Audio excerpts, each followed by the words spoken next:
जो दुनिया में सुनाई दे उसे कहते हैं खामोशी, जो आंखों में दिखाई दे उसे तूफान कहते हैं। जो ये दीवार का सुराग है, जो ये दीवार का सुराग है, चाइना, अमेरिका, पाकिस्तान साजिशों का हिस्सा है, मगर हम इसे अपने घर का रोशनदान कहते हैं, अपने घर का रोशनदान कहते हैं।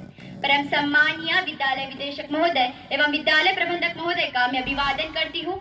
मैं संजना देश प्रेम और राष्ट्र निर्माण के उपलक्ष्य पर अपने कुछ विचार आप सभी के साथ साझा करना चाहूंगी। आजादी, आजादी का असली मतलब तो वही समझ सकता है जिसने कभी गुलामी की हो। हम सौभाग्यशाली है कि हमने स्वतंत्र भारत में जन्म लिया।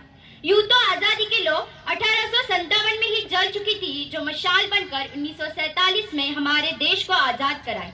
प्राचीन, मध्यकालीन और वर्तमान भारत के उदाहरणों से स्पष्ट करना चाहूंगी कि जब हम फिरंगियों के फेरे में फंस गए थे, तो रंग बसंती चोला की एक आवाज पर टोलों के टोले उमड़ आते थे और उनके वंदे मातरम किनारों से खून में आने वाला 5-5 डिग्री का तूफान भी अंग्रेजी शासकों की जड़ों में तूफान ला देता था।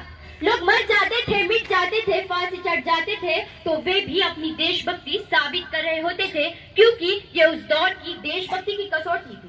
उसके बाद 62, 65 और 71 के युद्धों में अपना सुहाग गवा देने वाली औरत जब घर के हालात ये हो जाया करते थे कि प्यार भी भरपूर गया, मांग का सिंदूर गया, प्यार भी भरपूर गया, मांग का सिंदूर गया, नन्हे नौनिहालों की लंगोटियां चली गई, छोटी छोटी बेटियों की चोटियां चली गई, बाप की कमाई गई, भाई की पढ़ाई गई, ऐसा एक विस्फोट हुआ पता ही चला नहीं, पूरे जिस्म की ही कहीं बोटियां चली गई। और हमारे लिए तो सिर्फ एक आदमी मरा है दोस्तों, कि उनके घर की तो रोटियां चली गई, उनके घर की तो रोटियां चली गई।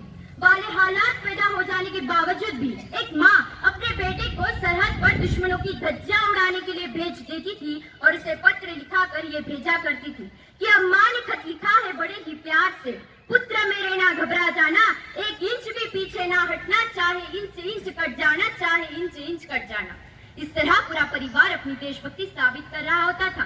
तब देश बलिदान मांगता था, तब देश लड़ जाने को कहता था, तब देश हमें मर जाने को, मिट जाने को, फांसी चढ़ जाने को कहता था। किंतु आज देश हमें लड़ जाने को नहीं कहता, आज देश हमें मर जाने को, मिट जाने को, फांसी चढ़ जाने को नहीं कहता, बल्कि मेरे विचारों में यदि कोई व्यक्ति अपना काम पूरी ईमानदारी, पूरी मेहनत और पूरी लगन से करे ना, तो वही सबसे बड़ा देशभक्त है।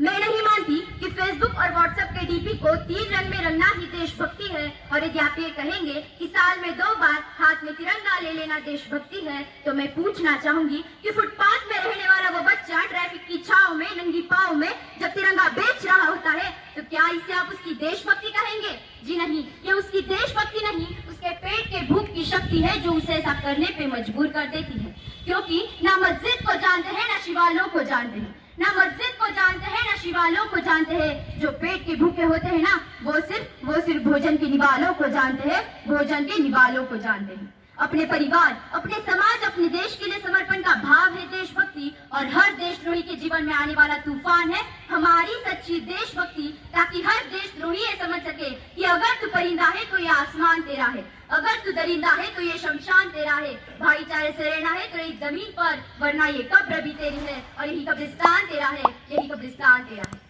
लेकिन एक देशद्रोही से ज्यादा एक देशभक्ति तब आहत होती है जब एक बेटा अपने बूढ़े माँ बाप को वृद्धाश्रम की चौखट पे छोड़ाता है। करा उठती है वो देशभक्ति जब मुसीबत में फंसे लोगों की जान बचाने से ज्यादा हम सेल्फी लेकर अपनी लाइफ बढ़ाने में लगे रहते हैं। आज के इस दौर में वो युवा जिनके ऊपर जिम्मेदारी थी अपनी देश, अपने समाज, अपने राष्ट्र की आशा को बांधे रखने की, वही युवा अब 4x4 इंच की अपनी छोटी सी स्क्रीन पर अपनी कोमल उंगलियों की घर्षण मात्र से अपनी भावनाओं के इमोजी भेज रहा होता है। हम नए किसी समाज में जीते हैं जहाँ पत्थर की मूरत को लगते हैं 56 भोग, और भूखे नंगे तड़पते सो जाते हैं लोग, भूखे नंगे तड़पते सो जाते हैं लोग। मजदूर को मजदूर समझिए, मजबूर नहीं। गरीब को काम दीजिए, दान नहीं। और अगर दान देने की इच्छुक है तो जीते जी रक्तदान दीजिए, और मरने के बाद अंगदान देकर किसी मरते हुए को जीवन दान दीजिए।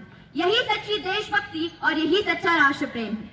न सरकार मेरी है, न रब मेरा है, न सरकार मेरी है, न रब मेरा है, और ना ही ये बड़ा सा नाम मेरा है। बस इतनी सी बात का गुरूर है मुझे कि मैं भारत की हूँ, और ये भारत मेरा है, और ये भारत मेरा है। परंतु एक वैचारिक बीमारी हमारे समाज में मुझे नजर आती है। कहा जाता है कि हम दुनिया के सबसे बड़े लोकतंत्र है, जहाँ हिंदू पैदा होते हैं, जहाँ मुस्लिम, सिख और ईसाई भी पैदा होते हैं, लेकिन बदकिस्मती है अब इंसान पैदा नहीं होते। और मेरे विचारों में ना हिंदू की जरूरत है ना मुसलमान की जरूरत है। राष्ट्र निर्माण के लिए केवल अच्छे इंसान की जरूरत है, केवल अच्छे इंसान की जरूरत है। जरा सोच के देखिए, ये पेड़ पौधे और शिखाएं भी परेशान हो जाए अगर परिंदे भी हिंदू और मुसलमान हो जाए। एक शैक्षणिक बीमारी भी हमारे समाज में मुझे नजर आती है और बड़े ही आश्चर्य की बात है, जिस देश ने पूरे विश्व को तक्षशिला और नालंदा देकर के विश्वविद्यालय शिक्षा की बुनियाद रखी, आज विश्व के 100 सर्वश्रेष्ठ विश्वविद्यालय में हमारा एक भी विश्वविद्यालय खड़ा नहीं हो पाता।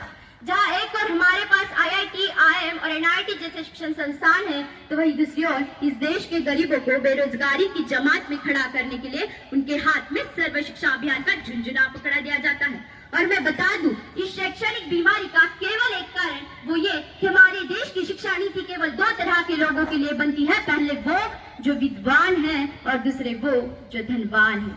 इसी तरह की कई गजब की बीमारियां हैं और इन बीमारियों की जो जड़ है ना, वो है हमारा अंधविश्वास। और मेरे विचारों में जब तक इस देश का युवा अपनी सफलता के लिए मंदिरों में जा जाकर नारियल फोड़ फोड़ कर भगवान को रिश्वत लगाता रहेगा, हमारे समाज का शिक्षित वर्ग ही बिल्ली के रास्ता काटने में खड़े हो जाना, अपनी धर्म अपनी जाति को ऊंचा मानकर दूसरों के धर्म की अवहेलना करता रहेगा, तब तक ना तो इस देश से अंधविश्वास खत्म होगा और ना ही हमारा राष्ट्र निर्माण संभव होगा। हमारी संस्कृति, हमारी सभ्यता को दुनिया ने शीश नवाया है, तो क्यों आस्था के नाम पर हमने अंधविश्वास फैलाया है। मेरे विचारों में हमारा राष्ट्र निर्माण तब संभव होगा जब इस देश में महिलाओं की पूजा नहीं, उनकी इज्जत की जाएगी। हमारा राष्ट्र निर्माण तब संभव होगा जब स्वच्छता अभियान में केवल सरकार नहीं बल्कि सड़क पर चलने वाला हर एक नागरिक हाथ बटाएगा, स्वच्छ भारत स्वस्थ भारत को दिल से अपनाएगा। और हमारा राष्ट्र निर्माण तब तक संभव नहीं होगा जब तक एक नागरिक नैतिक रूप से सटीक, चारित्रिक रूप से भ्रष्ट, मानसिक रूप से दिवालिया, धार्मिक रूप से अंधा, राजनीतिक रूप से गंदा, स्वैच्छिक मान्य मूल्यों की आंकड़ों में जिन्न शिन्न पैपंड मैया खंड भारत को खंड खंड करता रहेगा, तब तक हमारा राष्ट्र निर्माण संभव नहीं होगा।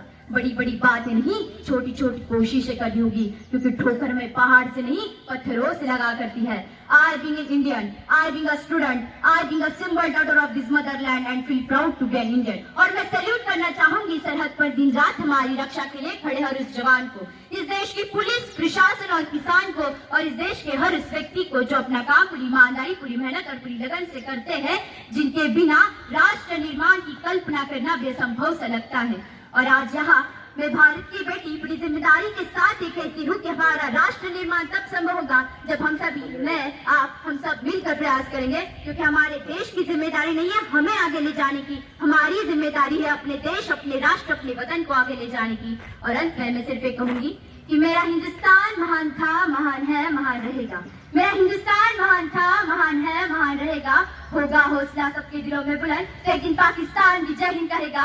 पाकिस्तान क्यों, सारा जहां जय हिंद जय भारत कहेगा, क्योंकि सारे जहां से अच्छा हिंदुस्तान हमारा, सारे जहां से अच्छा हिंदुस्तान हमारा। हम बुलबुलें हैं इसकी, ये गुलिस्तान हमारा, यही गुलिस्तान हमारा। जय हिंद, वंदे मातरम।